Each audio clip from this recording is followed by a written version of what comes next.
세계 1위와 2위의 인구 대국인 인도와 중국이 국경 지역에서 유혈 충돌을 벌인 이후에 관계가 급냉하면서 대만을 두고 치열한 삿발 싸움을 벌이고 있어서 기초가 주목됩니다.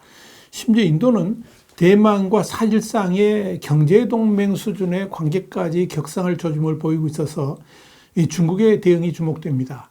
이젠 군사 분야 협력까지 강화하는 인도와 대만 간의 관계를 Y타임스가 추적해 봤습니다. 지금 시작합니다.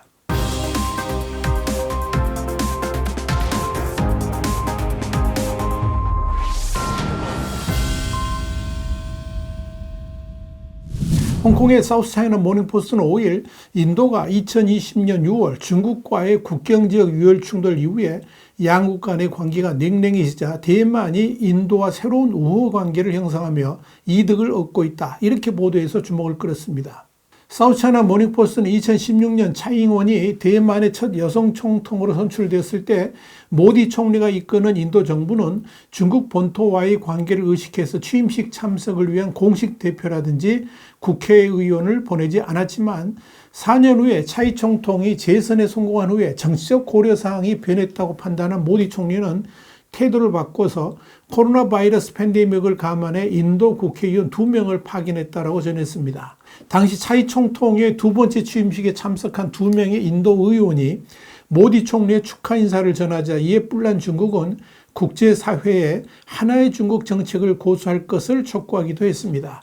사우스차이나 모닝포스트는 그 후 4년 가까이 지난 지금 인도와 중국의 관계가 긴장 상태를 유지하면서 중국이 배신자로 간주하고 있는 대만과 인도 사이의 비공식적인 관계는 더 돈독해졌다 그러면서 2001년 10억 달러 한 1조 3천억 원에 머물렀던 양국 무역 규모는 2021년 70억 달러로 확대됐고 지난 7월에는 인도의 실질적인 대만 영사관격인 세 번째 타이베이 경제문화판사처가 뭄바이에 문을 열었다라고 밝혔습니다.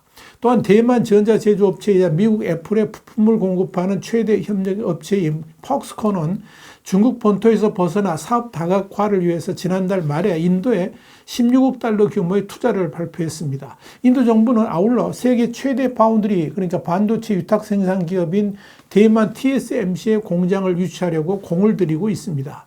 사우스차이나 모닝포스트는 이런 무역과 투자 외에도 노동협상도 임박했다라고 보도를 했습니다. 지난 10월 대만 노동부 장관은 인도 국민들이 일자리를 위해 대만으로 이주할 수 있도록 하는 조약을 위한 협상이 진행 중이다. 이런 사실을 인정했습니다. 일설에는 그 규모가 10만여 명에 달할 것이라는 보도도 나왔습니다.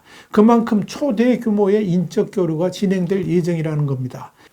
또 11월에는 대만 교육부 차관이 인도 여러 대학에 대표단을 이끌고 양국 사이의 교육 협력을 강화하기 위한 노력을 강조했습니다. 이런 상황에서 중국을 더더욱 당혹스럽게 만든 것은 양국 간의 국방협력 대화로도 진전되고 있다는 점입니다. 지난 8월에는 3명의 전직 고위 군 관리가 포함된 5명의 인도 대표단이 타이베이에서 열린 대만 당국과의 안보 대화에 참석했습니다. 여기에 대해서 사우스차이나 모닝포스트는 인도 대표단은 해당 방문이 사적인 방문이었다고 선을 그었지만 사실은 대만 국방부 산하 싱크탱크인 국방안전연구원과의 비공개 회담이 이루어졌다고 밝혔습니다. 이와 관련해서 대만에 기반을 둔 인도 언론인이자 작가인 수반팔은 현재 인도와 중국 사이에 불안을 이야기한 중요한 순간이 있었다면 인도군과 중국군이 2020년 6월 15일 히말라야 산맥 국경에서 유혈 충돌을 벌여서 인도군 20여 명이 사망한 사건이다. 이렇게 지적했습니다. 수반팔은 이어서 이 사건은 궁극적으로 인도의 중국 정책의 지각 변동을 일으켰다면서 2020년 국경 분쟁 관련 무력 충돌 이후로 인도와 대만이 다양한 수준에서 협력하기 시작했고 지금까지 이어지고 있다고 말했습니다. 또한 인도가 외교 관리들의 중국어 학습 훈련을 중국 본토에서 대만으로 완전히 이전한 해도 2020년이다. 이렇게 지적을 했습니다.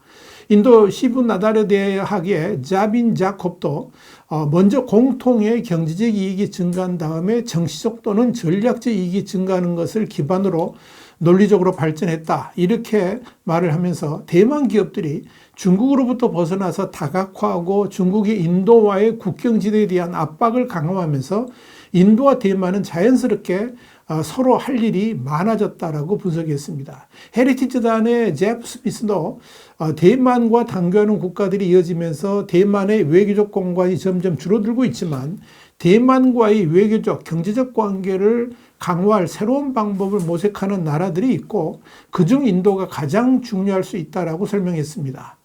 인도와 대만의 관계 진전에는 모디가 총리에 오르기 전 훨씬 전부터 대만을 방문하는 등 대만과의 관계에 관심을 기울인 것도 중요한 기반이 되었습니다.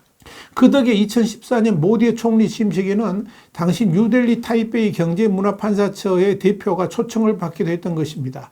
다만 인도와 대만의 관계는 모디 총리와 시진핑 중국 국가주석이 2018년, 19년 잇따라 정상회담을 하면서 경색이 됐었고 2019년 모디의 두 번째 취임식에는 현재 대만 대표가 초청받지를 못했었습니다. 하지만 2020년 중국과의 국경 유혈 충돌 이후에 모든 것이 바뀌었고 인도와 중국의 관계가 경색되면서 대만이 수혜를 잇고 있다. 이렇게 사우스차이나 모닝포스트는 전했습니다. 지난 2020년 대만의 국경절인 쌍십절에는 대만의 국경절을 축하한다는 글과 청천백일기가 담긴 포스터 여러 장이 인도 뉴델리 시내에 펄럭이기도 했습니다. 그것도 인도 주재 중국 대사관 인근에 그런 깃발이 나부꼈다는 점을 주목할 필요가 있습니다. 외교 잡지인 디플로맷에 따르면 포스터는 인도 집권당이 인도인민당 대변인이 붙였습니다. 중국 측의 강력한 항의로 얼마 되지 않아 포스터는 떼어졌지만 사진은 온라인에서 계속 공유가 됐습니다. 그로부터 사흘 후인 13일에는 창잉원 대만 총통의 트위터에 사진 4장이 올라왔습니다. 안녕, 그러니까 나마스테라는 해시태그와 함께 우리의 친구인 인도의 따뜻한 배려로 인도에서 보낸 즐거운 기억을 떠올린다 하는 글을 남겼습니다. 2012년 인도 방문 당시 사진입니다. 차이 총통은 타지마할 등에서 포즈를 취했습니다. 15일에는 카레와 난이 담긴 인도 음식 사진도 올렸습니다. 10일 인도의 청천백일기 이벤트에 대한 답장이었던 겁니다.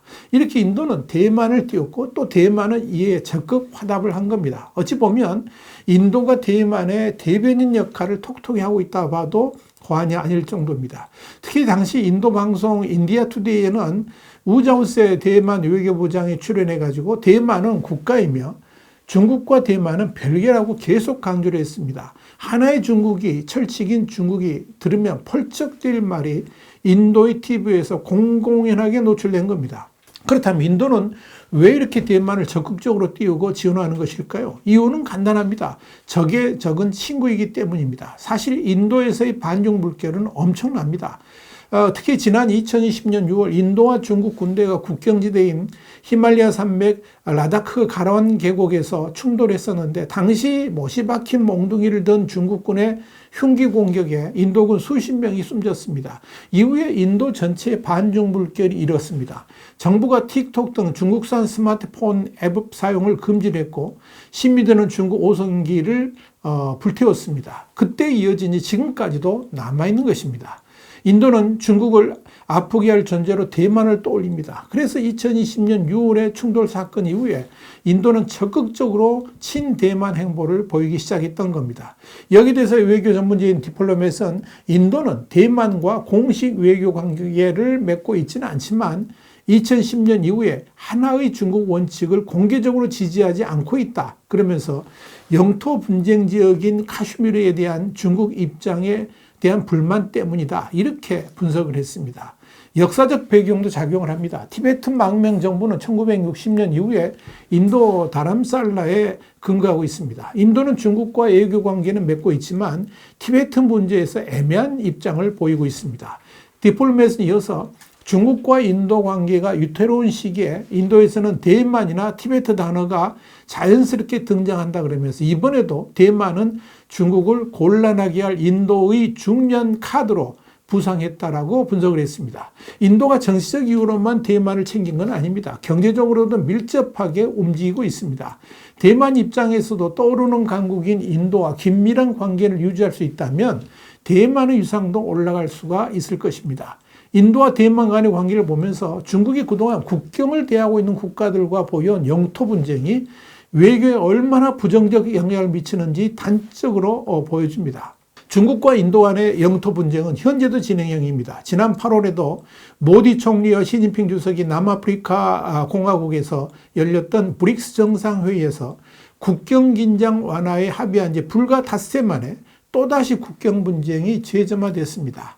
중국이 8월 29일 공개한 2023년판 중국 표준 지도 때문이었습니다. 이 지도에는 중국과 인도 간의 국경 분쟁 지역인 히말라야 남쪽 아루나찰프 라데시주와 카슈미르 지역 야크 사이 친 고원이 모두 중국 영토로 표시되어 있습니다.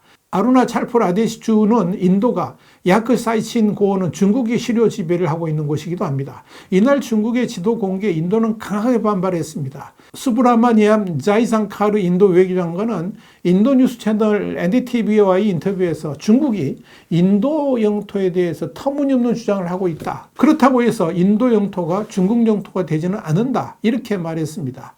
이 아린담 바그치 외교부 대변인도 중국의 이런 움직임은 국경 문제 해결을 더욱 복잡하게 만들 뿐이라 그러면서 인도는 근거가 없는 중국의 주장을 거부한다라고 강조했습니다. 인도가 더더욱 열을 받는 것은 불과 닷새 전인 24일 시 주석과 모디 총리가 손을 잡고 국경 긴장 완화에 합의했기 때문입니다. 당시 로이터 통신은 양국 정상이 두 나라 관계 개선과 국경 긴장 완화 노력을 강화하도록 관련 당국에 지시하기로 합의했다라고 전한 바 있습니다. 이런 상황에서 중국이 국경 분쟁 지역을 자국 영토로 편입시킨 지도를 발행한 것에 대해서 인도는 뒤통수를 맞은 것으로 받아들이는 분위기입니다. 이렇게 인도와 중국 양국은 결코 화해할 수 없는 분위기로 흘러가고 있습니다. 그런 사이에 인도와 대만 간의 관계는 날이 갈수록 깊어지고 있습니다. 이 모두 중국이 자초한 일입니다. 와이타임 정세분석이었습니다. 감사합니다.